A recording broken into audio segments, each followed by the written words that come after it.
Hey, Marianne, you were really doing great during those drills today. Oh, I'm heading over to the mess hall. You want to join? After all that training this morning and no break, I'm starving. Oh, sorry, I forgot. You like to eat alone, right? Then don't worry about it. I'll find someone else. no, I'd like to accompany you. If you would have me, that is. You sure? All right then, let's go. I wonder what's on the menu today. Oh man, that was good. I feel alive again. Yes, that was nice. By the way, why do you decide to come along with me? What do you mean? You usually sit by yourself. I thought you didn't like eating with others. Sometimes I see you eating with Hilda, but I figured that's because she makes you do it, right? Yes, I do feel more comfortable when I'm alone. I haven't been around people much, so I don't normally know what to say in conversations. Well, now I'm even more curious why you decided to eat with me. Well, you have a strange power, right? It makes you transform, or something like that. Yeah. You curious about it? It's not so much that. I wondered if you despised having it. Nah, I don't even give it much thought. And besides, my powers come in handy a few times. I know it makes people suspicious of me and curious about my background, but that's just how people are. And yet you always have such a sunny disposition, and everyone here respects you. I wondered why that was. I mean, I sure hope they respect me. So that's why you wanted to join me? I wanted to know how I could be like you. Like me. But, Marianne, it's not like you have some mysterious power tucked away, right? No, I don't. If you just want to make friends with people, then you don't need to think so hard about it. It's not like anyone here hates you. Don't they? I'm so useless. Hey, you're a huge help to all of us. I mean that. So, you don't have to force yourself to act like someone you're not, okay? All right. Thank you for saying that. What a wonderful meal. Hey, you've still got some food left. You don't want it? That Ogma Wolverine meat's super hard to come by, you know. Oh, I don't really eat meat. You can have it. Don't mind if I do then. You know, I always feel strangely energized after eating this stuff. You look so pleased to be eating it. It's not every day I get to hear you laugh. Did I look funny or something? No, it's just that the look on your face made me feel happy. Instead of just watching other people stuff their faces, maybe you'd enjoy trying some yourself? I am perfectly content just watching. Huh. Well, anyway, it seems like you've gotten more comfortable eating with me, Marianne. I have. When you told me not to act like someone I'm not, at first I didn't know what to do with myself. But I still thought I could learn something from you. And as I talked with you more, I just got used to us eating together. I see. Then why not branch out and eat with other people too? Mealtimes are a great opportunity to make new friends after all. Making conversation and sitting around the dinner table go hand in hand. That's how we ended up friends, right? It might be a good chance to get to know someone else. What's wrong? I'm sorry, it's just... My adoptive father said the same thing to me once. He did? He often criticized me because I avoided other people so much. He said that, as the heir to House Edmund, I must be at least somewhat sociable. But he never bothered to understand how difficult it was for me to do that. I'm sorry. I was being insensitive, just like your father. No, you've done nothing wrong. But I don't think it's a good idea for me to get involved with too many people. Why? I only bring misery and misfortune to anyone who gets too close to me. That's not true at all. Why do you even think that? It is true. I know it. Okay, if that's the case, then how is it possible for us to be hanging out right now without any problems? You're right. I should have been more vigilant and kept some distance between us. But you're so kind and I just like being around you. I'm sorry. I'll stay as far away from you as I can from now on. I should go. Hey, wait! Marianne! What am I gonna do about her? Oh, hello. Are you on your way to get something to eat? Yeah, you? I am. Shall we go together then? Sure thing. I wonder what they've cooked up for us today. Ah, that was satisfying. Pretty nice getting such tasty meals all the time, huh? I agree. The meal was lovely. You didn't finish your meat again. It's kind of a waste, you know. I ate a lot of the vegetables, so you can have it. Hey, if you're offering... Wait a minute. Haven't we had this conversation before? I think we have. Did something happen to you, Marianne? You seem more relaxed today. In a good way, of course. Oh no, nothing in particular. But I made a decision. I'm not going to worry about whether I bring misfortune to others or not. I've been a part of this army for a while now, and I've worked closely with everyone in it. And nothing terrible has happened to anyone as a result of being around me. Well, of course nothing bad's happened. I'm still a bit anxious about everything, but I decided to adopt a more easygoing attitude. I'd like to emulate you and your nonchalant demeanor, how you can just move through the world without a care. You're making me sound kinda irresponsible. But you know what? I'm okay with that. I say if you want to talk to people, then talk to them. If you want to be alone, then do that. I really think it's best to just be yourself. Don't force anything.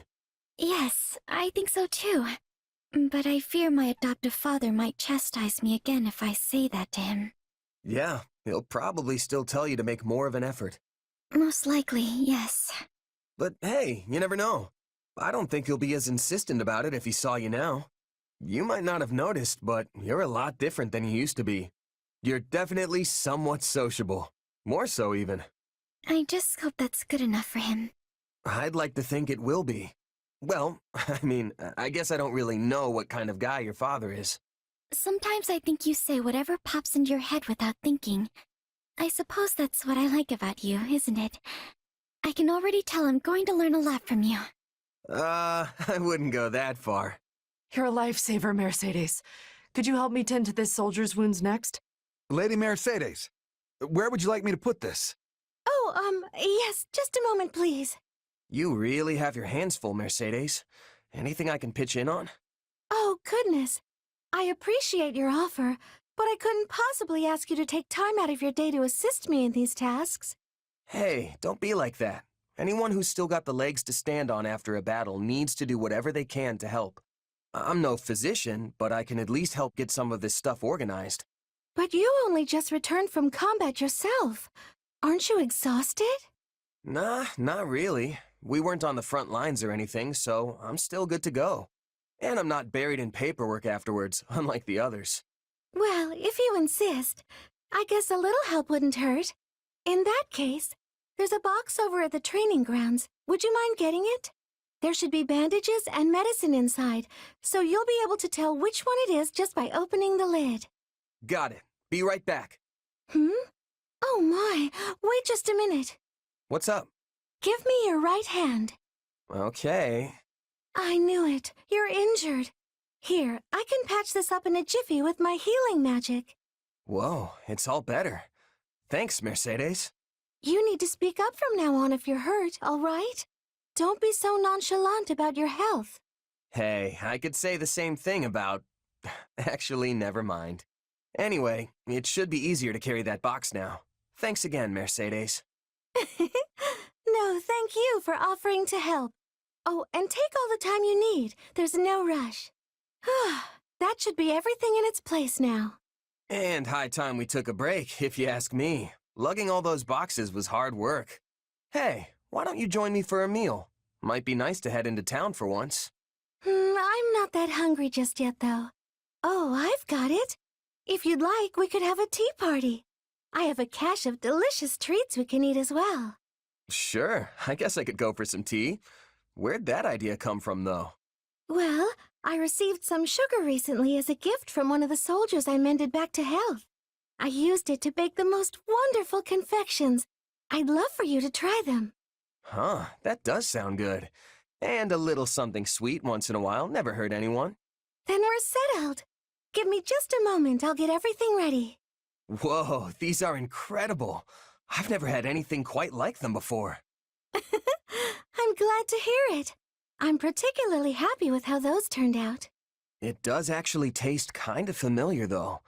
Almost like this snack my mom used to make. Really? You don't say. Yeah, I was raised in this little village off in the mountains, absolutely surrounded by nature. Sometimes Mom would go out and gather fruit from the trees, then bake things with them. There's nothing better than a dessert made with fresh fruit. I love them myself. You can knead them into dough and bake them, or preserve them in honey so they can be enjoyed the whole year round. My mom's stuff was never quite as fancy as the things you make, but they were special in their own way.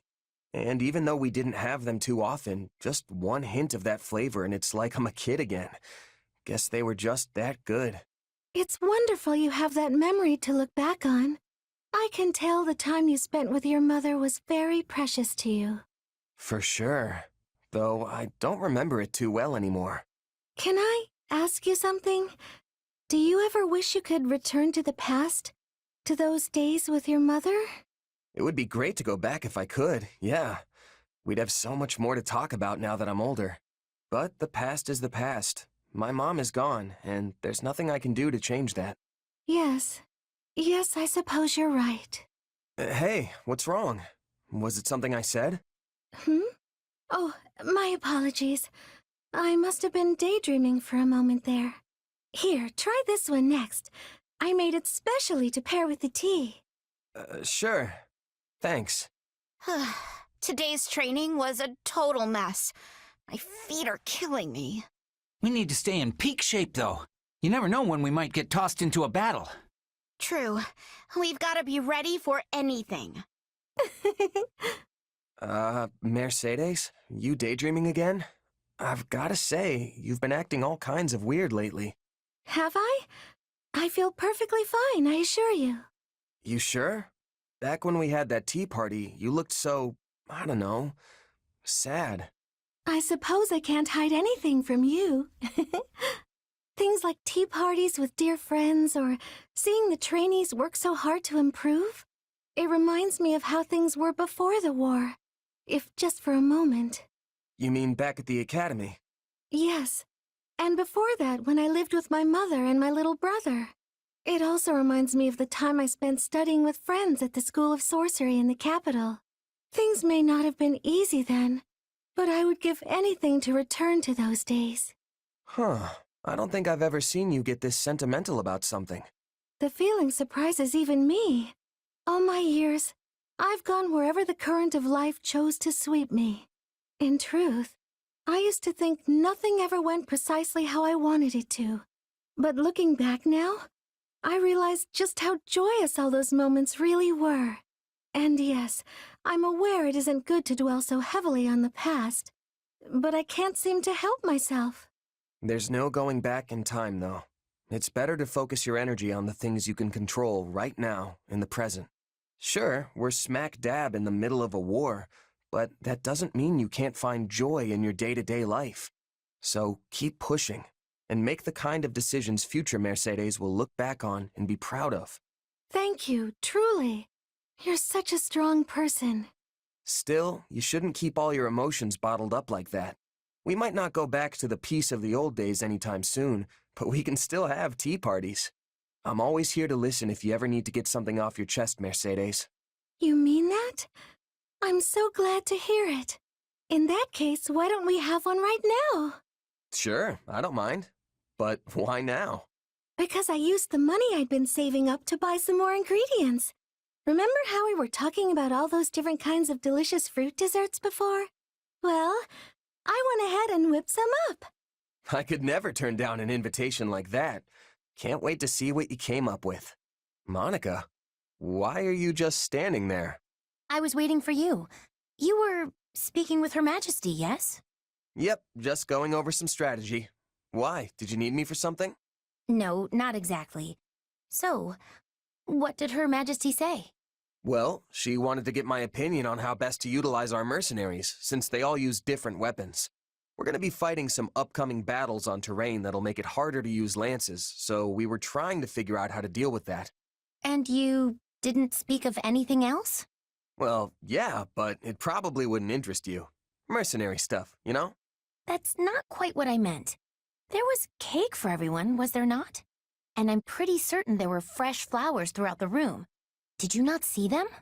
Oh yeah, that cake was great. Did you want a piece? Flowers, though. I think maybe there were some little white ones. Ugh, I have no interest in your opinion. I want to know what Her Majesty thought of them. Oh, I don't know. She probably said something nice, but I wasn't really paying attention. You weren't? Ugh. Never mind. I suppose I will have to ask her myself. I just want to know what Her Majesty genuinely thought. You were summoned by Her Majesty and granted the honor of giving her counsel. Then she graciously offered you cake. And you didn't even have the decency to watch her eat it?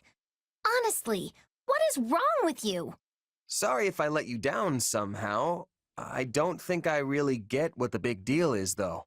Want me to go ask her right now? No, please don't. If Her Majesty learns I was prying about such things... I do not want to bother her with these trivialities. Forget I said anything. I'm still confused, but I'll just go ask her real quick. I said no! I'm serious! The truth is, I was the one who made the cake and arranged the flowers, and I just wanted to hear how Her Majesty reacted. All right, I get it. Well, not really, but... I beg you, forget this ever happened. The situation is far more complicated than you realize. You wanted to talk, Monica? This is an interesting choice of location. I hear you've been going above and beyond lately, that you perform miracles each time you set foot on the battlefield. Why are you complimenting me all of a sudden? I mean, things have been going well, but... Oh, I assure you, I have no ulterior motive. You have helped me out a great deal too, after all. Even Her Majesty praises your fine work.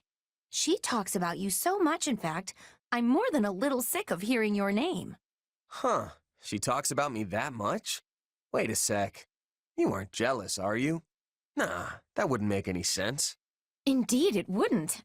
Why in the world would I be jealous of you? After all, you are merely Her Majesty's subordinate. Your relationship will never transcend the bounds of master and servant. It will never reach the depths of meaning that Her Majesty and I share. So you are jealous? In what way? I am merely telling you the truth as I see it. It never even crossed my mind how irritatingly close you and Her Majesty are. Not once. Yeah, you basically just admitted it. I certainly did not. You did. You said you were jealous that Edelgard and I are so close. The word jealous never traversed my lips. You sure you're not, though? Perhaps a little. That's what I thought. But so what if I am? I have always been Her Majesty's most devoted admirer. Hubert is one thing, but you're just a run-of-the-mill mercenary. To think Her Majesty has uttered your name more times than she has mine, it makes me want to scream my lungs out. You've been counting? Look, I probably come up a lot because we've been fighting together so much. Don't worry, Monica. Things will turn around once the war is over. Aw, being consoled by the winner only makes me feel even more like a loser.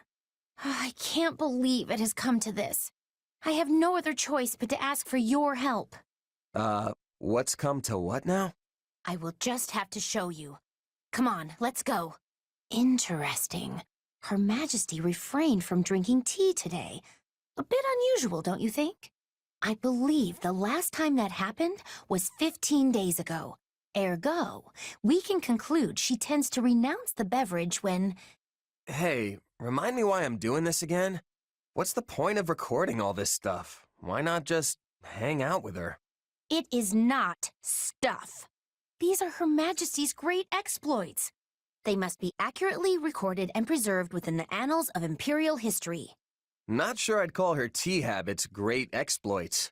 No one's ever gonna need that information.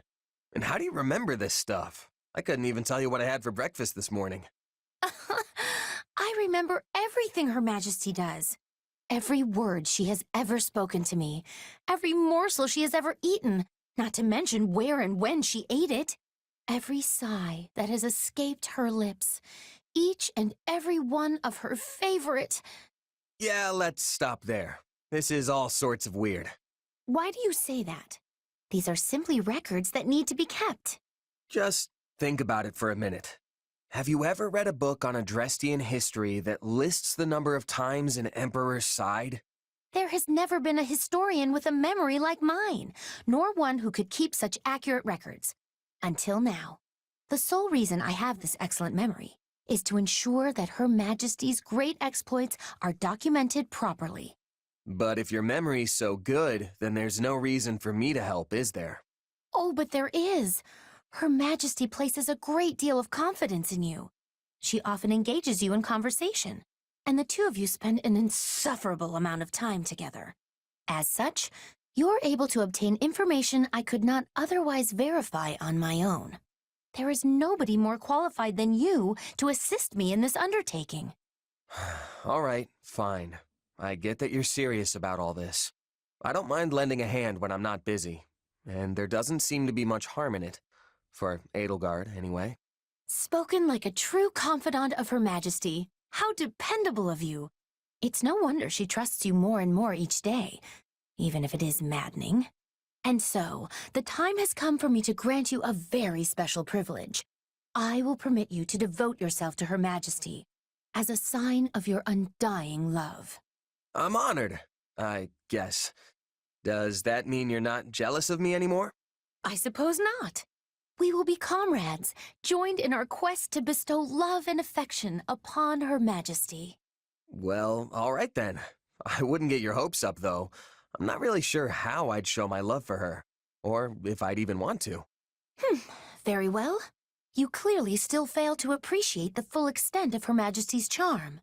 However, I am confident you will come to your senses the more you assist me.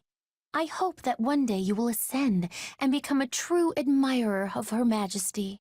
Yeah, you do that. Hey there, Petra. Off the train? I'll join you. That would give me much joy. An opponent with toughness will keep me upon my toes. You mean me? Nah, you're way tougher than I am. Also, aren't you a queen now? I didn't realize dawn to dusk training was part of the Brigid Royal Regimen. I have not become queen yet, but there is an understanding that it will happen. And yes, in Brigid, royalty must have knowledge of fighting. I mean, we must know how to fight. To be leading our people, a ruler must have more strength than any other. They must be the hardest to kill. My people are expecting this of me. So, it's the toughest person calling the shots, huh? I love it. What could possibly go wrong? This is how it is meant to be working. But such things do not always go with smoothness. Mercenaries are always seeking strength too, correct? That's true. A merc lives and dies by the sword. If you're not better than the next opponent you face, they'll be the last one you face. Yes. Dying is without productivity. But it gives me surprise that you do not avoid jobs of danger. A queen must be facing any wolf who comes to her door. But you can have pickiness when selecting fights. Depends on how much food you can put on the table that week. Most of us mercs barely scrape by hand to mouth. End of the day, it's just business. Some mercs will take the coin and blow town, and some employers are more than happy to hang us all out to dry. I guess you don't have a lot of sellswords in Brigid, huh? Correct. We do not require the selling of swords. In Brigid, everyone is a hunter.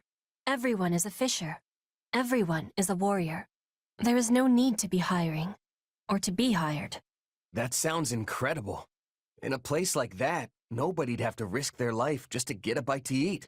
Your words give me great happiness. I will always be full of pride for Brigid. Excuse me, may I ask for your ear? Sure thing. What's on your mind? I have the desire to be learning more about mercenaries. It is a subject of much fascination to me. Sure, I guess. But I think you've heard most of the exciting bits by now. Nonsense. Each word you speak is full of excitement.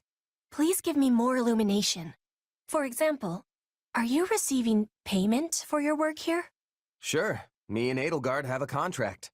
Lucrative one too, as these things go. Guess the boss thinks pretty highly of me. You said money was of importance for people who sell their swords.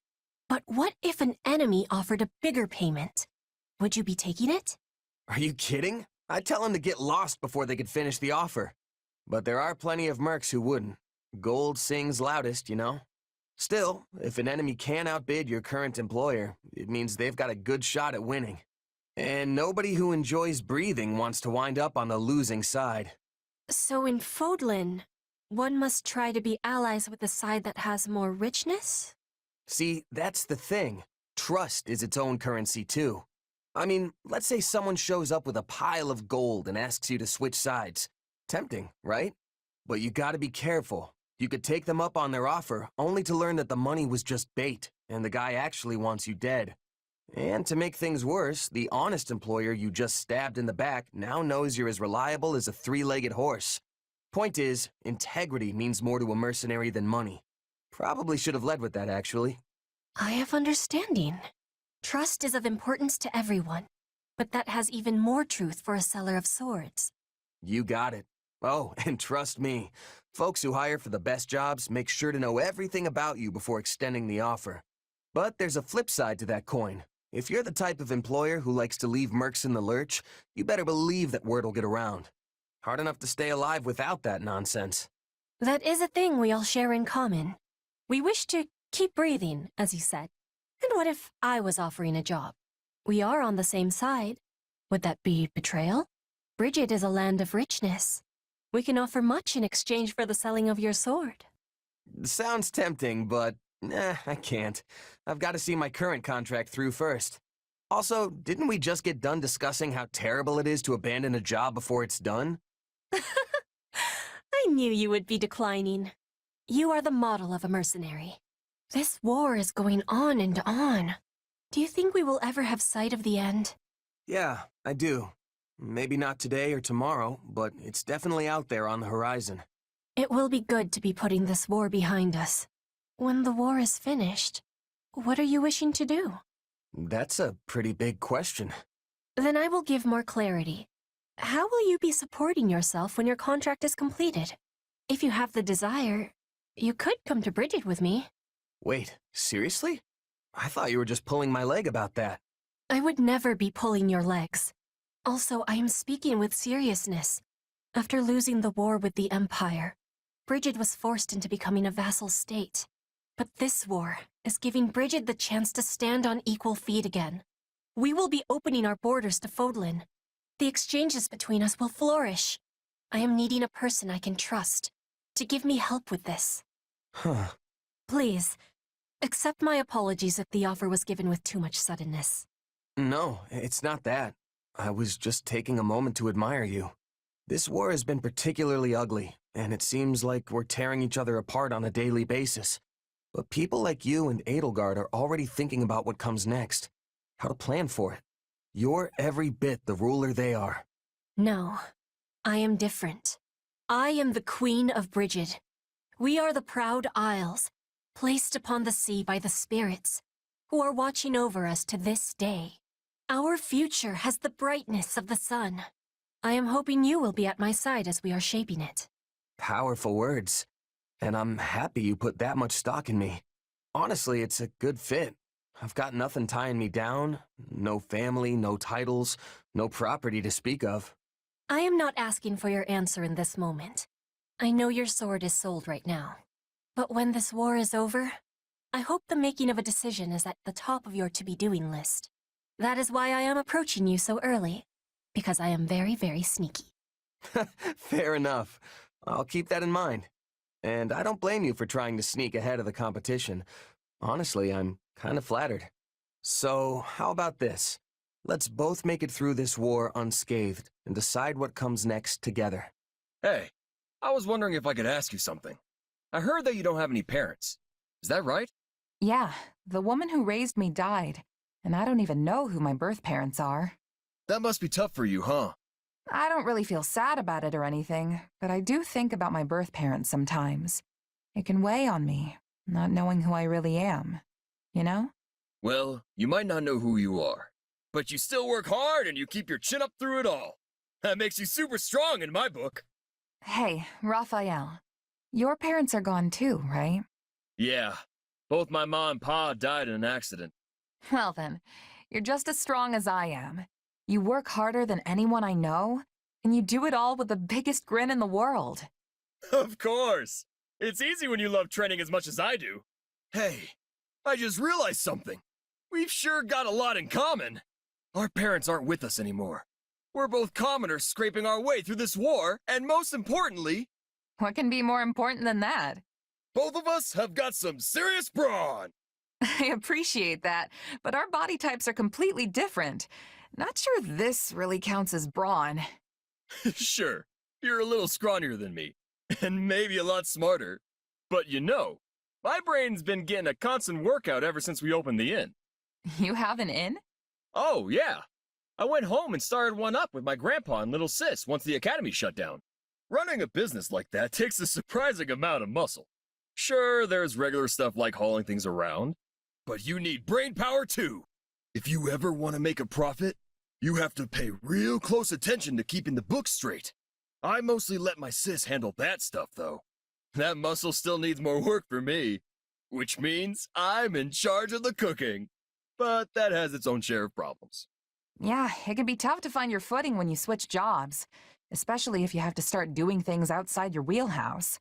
Trust me, I've had my fair share of growing pains getting used to the army life.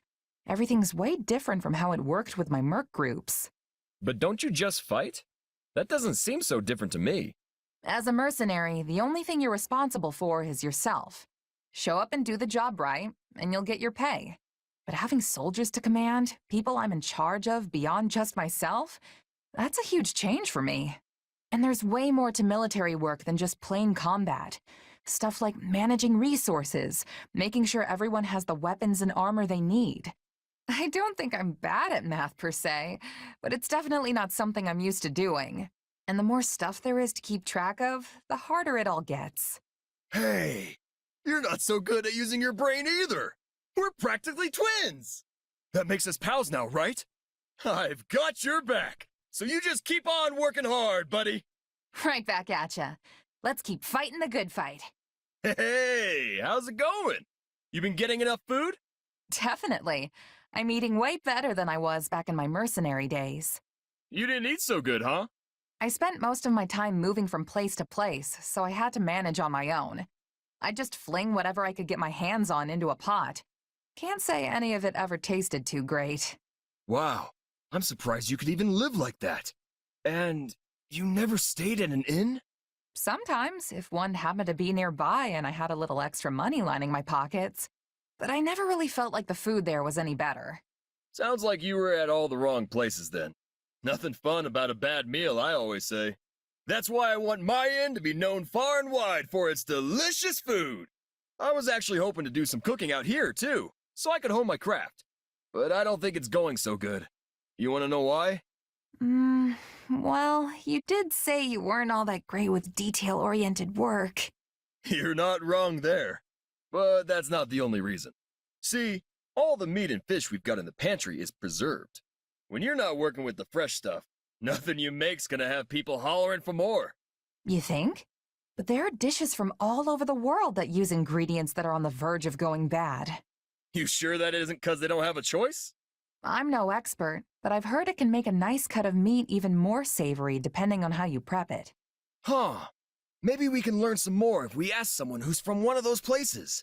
Not to mention, there are other ways of preserving food, too. You mean, besides dumping salt on everything? I'm sure you know about smoking your food, right? Things will keep for even longer if you do that after you cure them. Yeah, but I heard that makes meat all smoky and gross. Kinda defeats the point if you ask me. I think it depends on how you do it and what kind of wood you use. Apparently, it's really good if you do it right. Wow, you sure know a lot about this stuff. My mercenary days showed me more about the world than I could have ever imagined. I only really remember bits and pieces, though. Come on, don't be so modest. I can't wait to get back in the kitchen with these new ideas you gave me. Hey, speaking of ideas, you want to help me think up some recipes with the stuff we've got here? I'm not so sure me and cooking mix. But yeah, I wouldn't mind giving it a shot. That's the spirit. I know we'll come up with some feast-worthy food if we just put our heads together. Hey, you gotta hear this! What's up, Raphael? You're looking extra cheerful today. Have you seen the looks on all the soldiers' faces lately? Don't they seem way more motivated? Oh yeah, I was wondering what was going on with that. Well, I was curious too, so I asked. And you know what they said? Is it because they got a pay bump? Finances are always a great motivator, I found. Come on, not everyone's fighting just for the money. Sorry. Guess I can't help but look at things from a mercenary's perspective. They all said it was 'cause of the food. You don't mean... Yep, they've all been eating the dishes we came up with. You know, with the smoked meat and the rotten food. Hey, didn't I tell you not to call it rotten? In any case, our hard work definitely paid off. And the food's great too, if I do say so myself. Right? I could eat that stuff over and over again and never get sick of it. And it's a big hit with the soldiers too. They said they actually get excited for mealtime now. Plus, it's made them fight way harder in battle. I'm really glad everyone's so happy with it. Makes all our effort feel completely worthwhile. You bet. See, food's important no matter who, when, or where you are.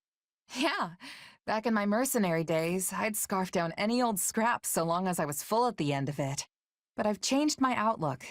Honestly, I feel like I can work even harder now that I can look forward to all my meals. And I never would have gotten here without you, Raphael. Thanks.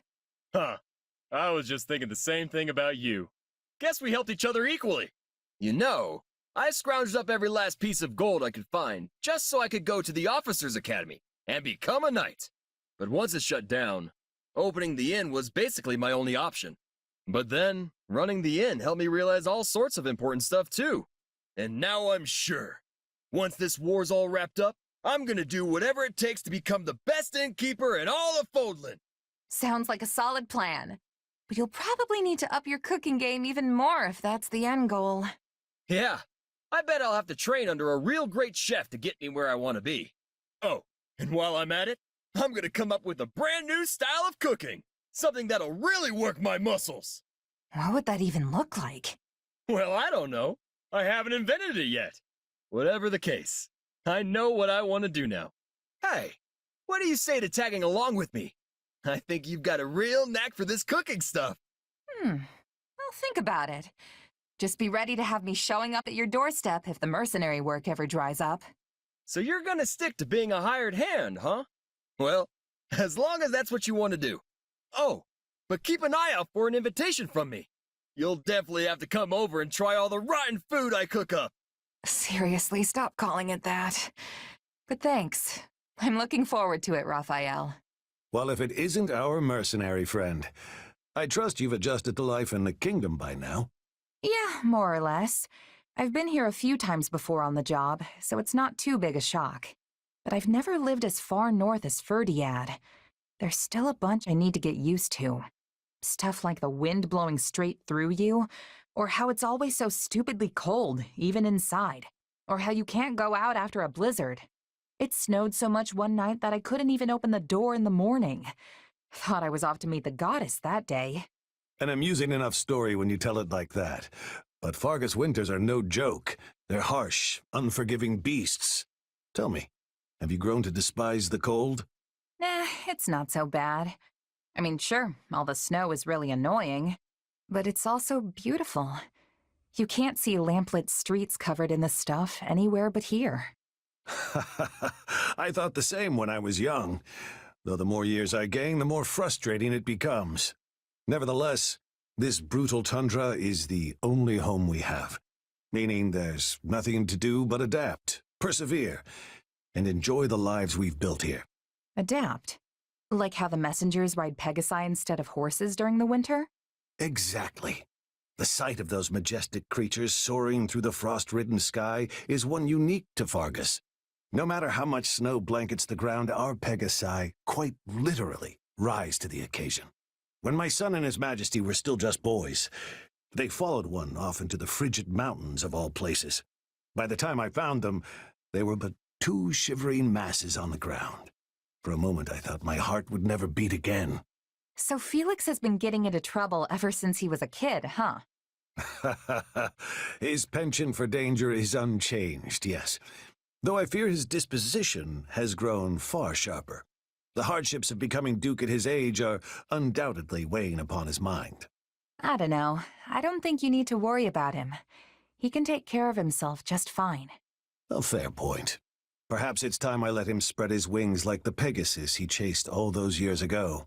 It seems the coming winter will bring more than just cold to Fargus. The ravages of war approach on the same wind. Training in such conditions will be a struggle indeed, while we cannot afford to ignore the looming Srang threat either. Managing our territories through it all will not be an easy task. But I have faith we will adapt, persevere, and overcome, just as we always have. Next winter, huh? We'll just have to do whatever it takes to make sure the war's over by then. Hey, Rodrigue, you got a sec? What's the matter? You look troubled. Well, we ended up spending most of this winter out on the battlefield. So I was thinking if we put an end to the war before next winter rolls around, maybe we could all go back north and... And? Speak plainly. I want to have a snowball fight. Dimitri said that's how all the kids in Fargus play during the winter. Figure it would be good to try at least once now that I'm living here in the kingdom. Ha ha ha! Yes, a fine idea. The sport's rather profound, if I do say so myself. Dividing into factions and formulating strategies makes it just as much a battle of minds as it does one of hurled snow. Hold on, strategy? This sounds kinda intense for a kid's game. It is. When we were still in the throes of our youth, Lambert, Matthias, and I faced off in such a contest. With our squires in tow, we traveled to the northern mountains to do battle. Hey, that sounds like fun. So what happened? I was the first to fall. I hid in the shadows, biding my time and observing the enemy's movements until the moment was right to strike. And yet, such an opportunity never came. While his subordinates fought freely in the open, His Majesty launched a surprise attack on my position. Unfortunately, my men and I were unable to land even a single blow on him. Our defeat was a matter of course. Now I know where Dimitri gets his tendency to rush into battle alone. Like father, like son, huh? Indeed. Still, it's difficult to feel wronged when you've been defeated in such a swift and skillful manner. My downfall left only Lambert and the Margrave, a man notorious for his rotten character even as a child. His strategy was not to attack outright, but to prepare an ambush for His Majesty in one of the more densely wooded groves. Seriously? All that for just a snowball fight? No wonder Sylvain is so cunning. Anyway, what happened next? We were all familiar with Matthias's ignoble tactics, so His Majesty was careful to avoid the cowardly ambush which had been laid for him.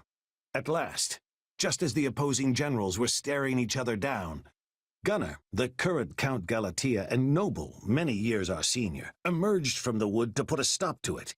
In the end, our final showdown that day was between his hands and the scruffs of our necks, all while our ears rang with his dire warnings about the mountains. That sounds like Ingrid's dad, all right. Guess that means nobody won, huh? Yes, the story dates back several decades, but I still remember it as if we were trudging through the snow only yesterday. Say, if you do end up mustering an army for one of these snowball battles, I would be honored to observe, should you have me. You'll be the first person I tell. Oh, but it's gonna have to wait till the war's over. Nothing like a little friendly competition to lighten the mood after years of bloodshed. You know, of late I've been dreading the coming winter, but now I feel I may actually look forward to it. Hey, Rodrigue. Looking for something specific? I am. It's a book called Keyhole's General Treatise on Mercenaries. I was hoping to brush up a bit. Sounds familiar. Pretty sure I skimmed through it back at the academy. Are you gonna use it for the next campaign or something? Well, perhaps. Rodrigue, is everything okay? You're not really the kind of guy to skirt around answers like that. If I may, do you remember when we faced Geralt and his mercenaries in battle? How could I forget? Things got pretty intense out there. Indeed they did. And that battle is the reason they opted to join our cause. One mistake is all it would have taken for us to suffer a crushing defeat. Thankfully, we managed to seize the initiative ourselves and emerge victorious. Had we not, our main camp would surely have fallen. I expect I too would have lost my life in the fray. Yeah, it felt like there was danger lurking around every corner. Almost like I was walking on thin ice, never sure when it was gonna crack beneath me. It frustrated me to no end, both as a warrior and a commander. To see such foresight, such clever strategies emerging from the other side. Without the wisdom of our predecessors, I would never have been able to assess the situation. Hence why I again find myself here seeking knowledge. You never failed to impress me, Rodrigue. All those years of experience, and you still have the drive to sit down and study tactics in your time off. I merely despise the idea of defeat, nothing more. I lack the cunning of the Margrave. And unlike Lambert, I lack the overwhelming courage necessary to turn the tide of battle on my own. Which is why I must learn as many strategies as I can. It's the only way I can prevail over those both wiser and braver than I. You know, you've said before that you and Felix don't have a whole lot in common. But I'm not so sure that's true. Neither of you miss a single chance to improve yourselves. Guess the apple really doesn't fall far from the tree. That goes for Dimitri, Sylvain, and yeah, even Felix. As for you, Rodrigue, I think all that hard-earned knowledge is exactly what makes you the incredible commander you are. Ha! I'll spare you the humility and just accept the compliment. Thank you. I bet you could even beat the Margrave or the former king if you took him on now. I wouldn't be so sure. Both of them were far beyond my reach in their prime. And the Margrave aside, I could never hope to meet Lambert as equals. I'd struggle for an eternity without ever growing close to his might. I guess you can't exactly catch up to someone when they're gone. Perhaps not. But that's exactly why we must continue learning. To never stop reaching for those who seem beyond our grasp. Gotcha. Then I'm just gonna have to follow in your footsteps. I'll catch up to you before you know it, Rodrigue. Just don't go dying on me before I get the chance. Is that so? Then I suppose I'll have to work even harder to give you a proper challenge. Oh, yeah. You were looking for Keyhole's treatise, right?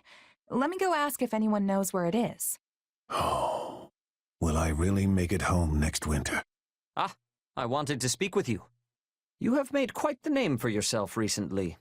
Oh, thanks. A true feat for one so young. It is a shame you could not continue your studies at the academy. If only you had been graced with the opportunity to cultivate your knowledge and gain more experience alongside your classmates, it is likely you would have become influential enough to impact Fodlan's very future. You have grown silent. Is something on your mind? What do you all think of me, honestly? We've fought enough battles together. You know I've got this mysterious power. You and Rhea, you're suspicious of me, aren't you? Yes, I admit you are right. We have yet to determine if you are truly trustworthy. The power you possess is different from that of a crest.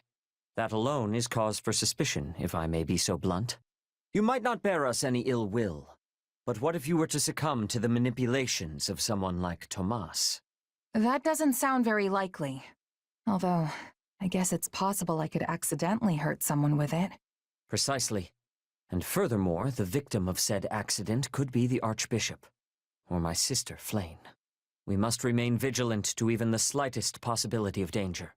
I know the Empire often accuses the Church of exploiting the people to fill our coffers, but the fact remains that the Archbishop has always gone to great lengths to maintain peace in Fodlan. She also serves as the spiritual guide for the vast majority of citizens here. We simply cannot risk losing her, even if it is only a 1 in a million chance. Well, okay. If that's the case, what do you want me to do about it? I can't just leave. That would be a huge problem for Dimitri and everyone else. I have no intention of telling you to go. I am well aware of how much the king values you. However, I would ask that you keep your distance from the Archbishop, and to stay away from Flayn as well. This could prove difficult given you two serve in the Kingdom Army together, but it is a personal request. I know this all may be unpleasant for you, but will you agree to do so? All right. I won't go near the Archbishop, and I'll try my best to steer clear of Flayn. You have my thanks. It's all right, really. I'm not sure what this power is myself. I mean, it's my body and all, but I really have no idea what it's gonna do next. In time, I hope you discover the true nature of your power. If there is anything I can do to assist you with the matter, do not hesitate to ask. Will do. Thanks. Hey, Sedith. What are you staring off into space for? Oh, it is you. I was just reflecting on the monastery. Ah, yeah. It's that way, isn't it? In the mountains. Correct? So close, yet still beyond our reach. Can't say I ever learned much about it when I was there, but I know it's important to the church. Yes, it serves as the headquarters of our order. Many saints have been laid to rest there as well. As a sacred ground, Garreg Monastery is irreplaceable. It is also a place that Flane and I hold dear to our hearts. So your sister feels that way too? Due to our circumstances, Flane and I traveled around Fodlan as nomads for a very long time. When we accepted the Archbishop's gracious invitation, I thought we had finally found our safe haven.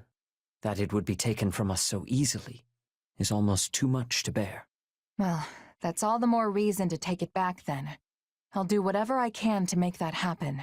Oh, I mean, while staying away from the Archbishop, of course. You must forgive me for saying what I did back then. My position required I do so. I do not personally believe, however, that any evil resides within you. Whatever the true nature of your power, I trust you wield it with a righteous heart. So you finally trust me? I'm sure glad to hear that. Indeed. I am truly grateful to have you as an ally. I know I have no right to say this after regarding you with such suspicion, but we need you.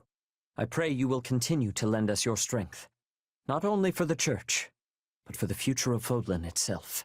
You can count on me, Sedith. I should call it a day. You sticking around? Nah, I should finish up too. Thanks, Shamir. I have to work out new unit formations for our next battle. You're pretty conscientious for a mercenary. That's rare in our profession. Well, sorry to cut and run. Good luck with all that. No worries, I can handle it. It's my responsibility after all. Right, well, if you ever need a hand, just let me know. Really? Thanks. Dependable as always, Shamir. Honestly, you're so mature for your age.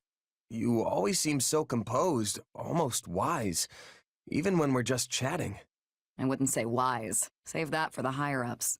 I just mind my own business. Plenty of mercenaries do the same. Yeah, you're definitely right about that. You know, you're pretty easygoing yourself, even by merc standards. Have you been on your own for long? Didn't you belong to a mercenary group at some point? Yeah, but I bounced around a lot. Let's see, the company I was with the longest was probably Burling's Mercenaries, the last one I joined. But then we clashed with Gerald's band, and I was the only one who survived. There isn't a mercenary who hasn't lost someone or something along the way.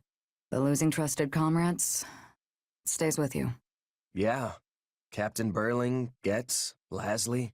We were a tight-knit group, if a little rough around the edges. I would have been content staying with them till the end. Maybe your experience is what's made you so pragmatic. It takes real strength to overcome past hardships and move on. That's what I think, anyway. You know, you seem way more pragmatic than me. I wonder what made you that way. You should know not to pry into a mercenary's past. But if the right moment comes, maybe I'll tell you about it. That's hilarious. Who knew there could be a merc like that? Yeah, he'd say it with a completely straight face, too. I take my pay in apples. This guy would storm onto the battlefield lugging around a sack full of apples. Truly one of the strangest things I've ever seen. I guess you could say he was hungry for battle. Wish I could have seen that myself. He was probably the best-smelling guy out there. I'll give him that. That reminds me. Remember when you asked about my past?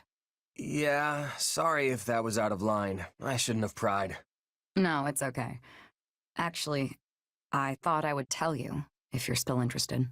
Are you sure? I'm sure. It's not much of a story anyway. Besides, it's already been 7 years.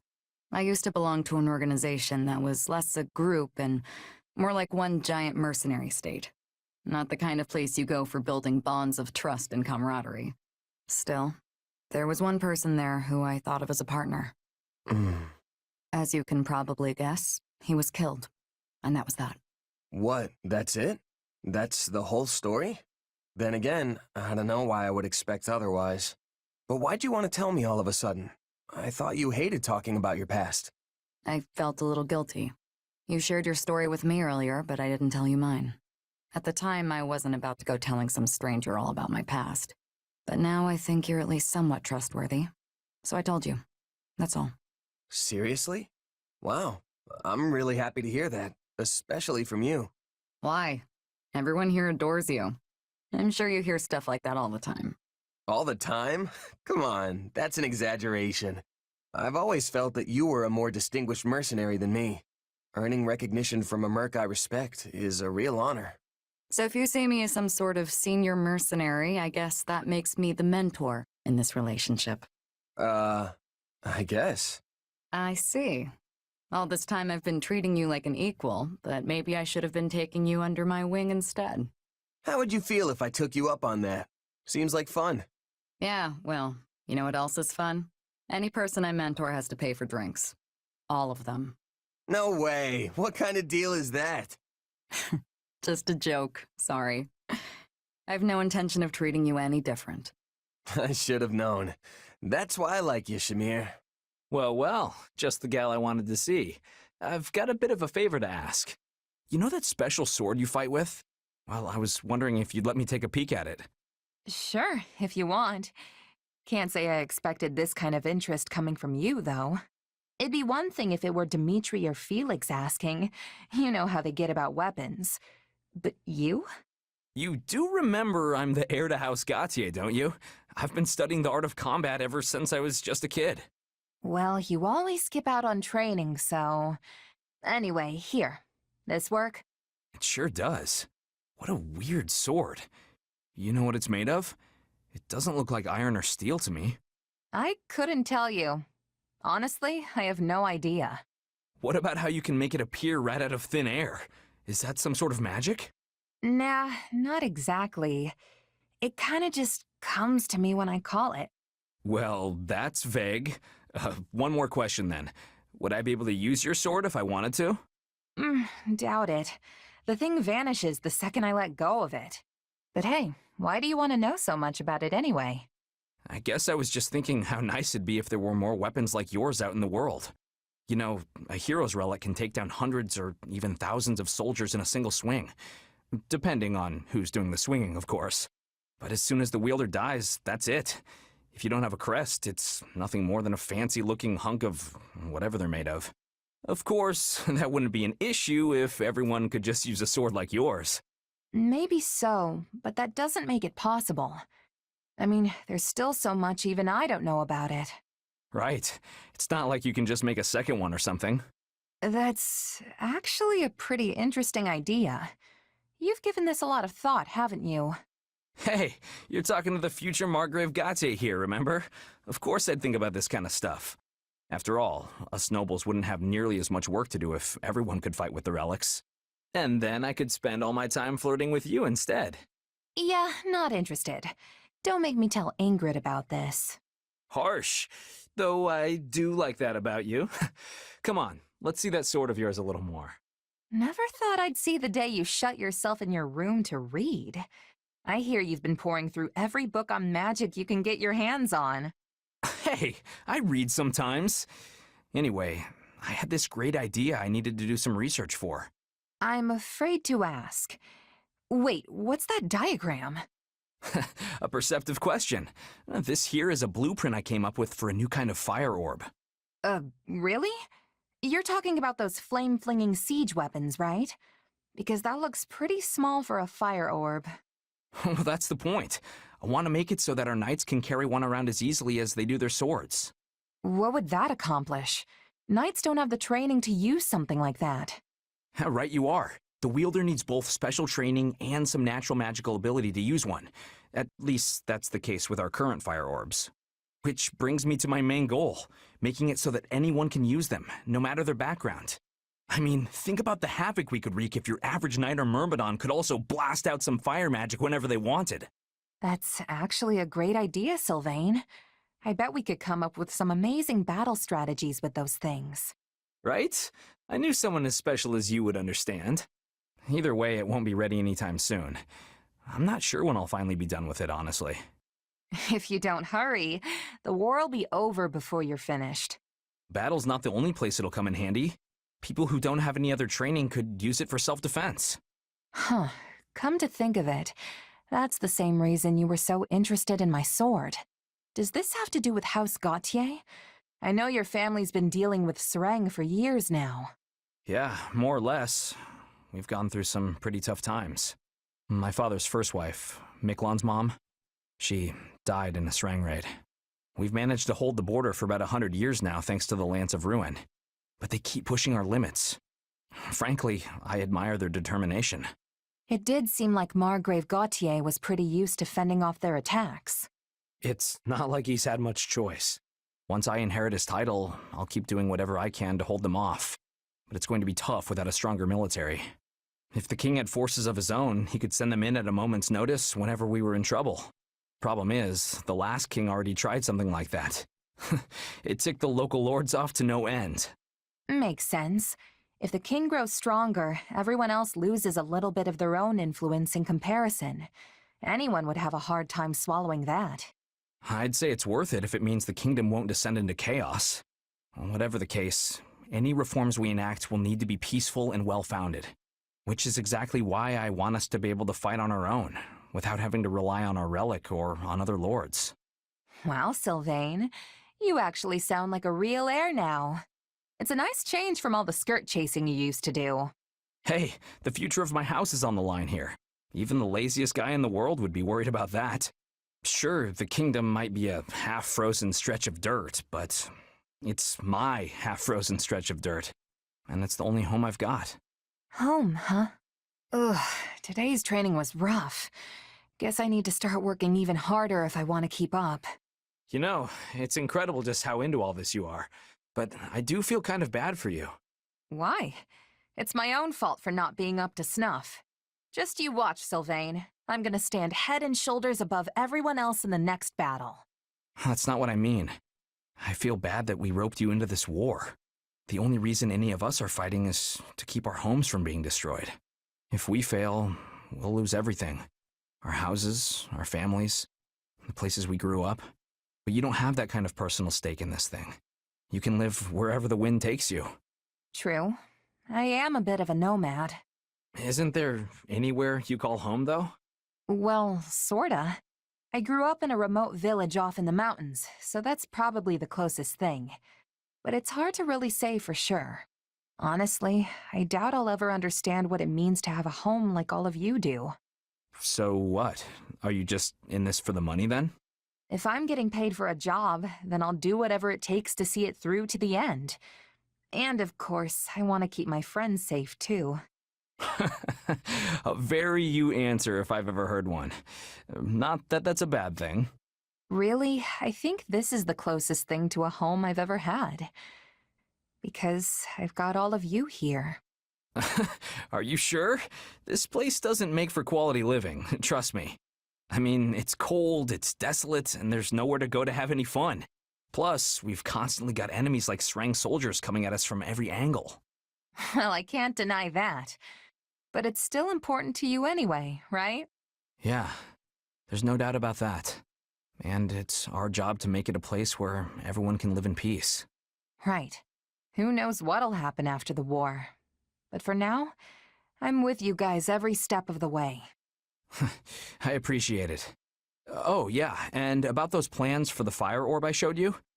Would you mind helping me with a little experiment later? The thing hardly had any punch to it when I tested it. Sure. Sounds like it's a long way off still, huh? Hey, I'm trying here. I even got in touch with the School of Sorcery to see if they could help. No rush, Sylvain. I'm sure you'll finish it one of these days. I've spent enough time with you to know. You can do anything when you put your mind to it. Yuri's still not back yet? It's been 5 days. What's this? A letter? Not like him to leave his stuff lying around. I wonder if it says anything about where he went. Well, it's just sitting there. Can't hurt to take a peek, right? Are you well? Eating enough? I worry about you all the time. Thank you for sending money always. I want to see you soon. Huh. Is this letter for Yuri? It's got a different name on it. Having fun? Yuri! Wow, you really snuck up on me. When did you get back? Just now. More importantly, why are you snooping through things that don't belong to you? Choose your next words carefully. if you don't want them to be your last. I'm sorry. It was just sitting out in the open, so I thought it'd be okay if I read it. I was worried you weren't coming back. Never mind. I can't imagine you'd have a reason to pry into my affairs. I suppose this is what I get for taking off without telling anyone. And for being so careless. Yeah, I thought you'd be the last person to leave something like this behind. You must have left in a hurry. You could say that. Was it because of the letter? I assume it's from someone in your family. Maybe a little brother or sister? My mother, actually. She doesn't really have a way with words, I know. She's always been prone to illness, but lately her condition has grown worse. I try to visit whenever she asks to see me. Obviously, there are times when I can't go, but I have to take all the time I can get, right? I never know which visit will be my final chance to see her. I understand. Once someone's gone, they're gone. But wait, the name on that letter, is that your real name? So Yuri's an alias and you're really No need to say it. And yes, what parent would call their kid by an alias anyway? Fair point. It's a nice name, though. Why hide it? In my line of work, it pays to have more than a few names. And don't go telling anyone about this. You won't like to find out what happens if you do. I won't, promise. And if I do slip up, you're free to do your worst. In any case, I am sorry for prying. And for what it's worth, I hope your mom gets better soon. If it were easy to cure, then we wouldn't even be talking about it. But I appreciate the sentiment nonetheless. Oh, Yuri, you're back? I thought you'd still be away. Well, look who it is. I figured if I didn't come back before sunset, someone might get worried and ransack my room again. I wasn't ransacking. You're gonna keep holding that over my head, aren't you? Just joking, friend. No need to take everything so seriously. Anyway, it's late. Shouldn't you be getting some shut-eye? Probably, but I just got my second wind. How was your mom, by the way? Well, it's not looking good, that's for sure. But she's still got some fight in her yet. I'd planned on staying longer, but she told me to do what I had to do and sent me on my way. One minute she wants to see me, the next she's telling me to go home. Honestly, she's all over the place. Reminds me of my mom. The one who raised me, anyway. She passed away, didn't she? Judging by your expression, she must have been pretty special. She was. More than I can say. She took me in when I'd been abandoned. Taught me how to live. We weren't blood-related, but she was my mom. No doubt about it. I'm sure wherever she is now, she's very happy to hear you say that. Oh, that reminds me. I wanted to ask you something. It's been on my mind for a while now. About your real name. Your mom gave it to you, right? Where does it come from? I've never heard anything like it before. Look up. No, a little more to the left.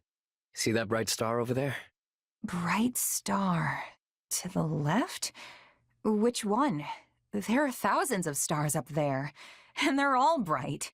Well, I guess it doesn't matter if you find it or not. Anyway, it's that star's ancient name. The white star that the goddess herself made into a disciple. My mother is a devout follower of Ceros, but I know it's a pretty ostentatious name for a penniless kid. I don't think so. It just shows how much you mean to her. Yeah. Well, I do like it. She gave it to me after all. I'm not sure how much of the scriptures she really understands, but knowing her, I'm certain she put a lot of consideration into my name. Then doesn't it seem like kind of a waste not to use it? What with how much thought she put into it? I've used many names, and each one comes with its own mask. But when I hear my real name, all those facades fall away. The only people who can call me that are those who are truly special to me, immediate family, or someone just as important. Which means that if you're so intent on using my name, you'd better be willing to spend the rest of your life by my side. The rest of my life, huh? Okay, I'll think about it. The look on your face right now, it's priceless. Regardless, it does make me happy to hear that you like my name.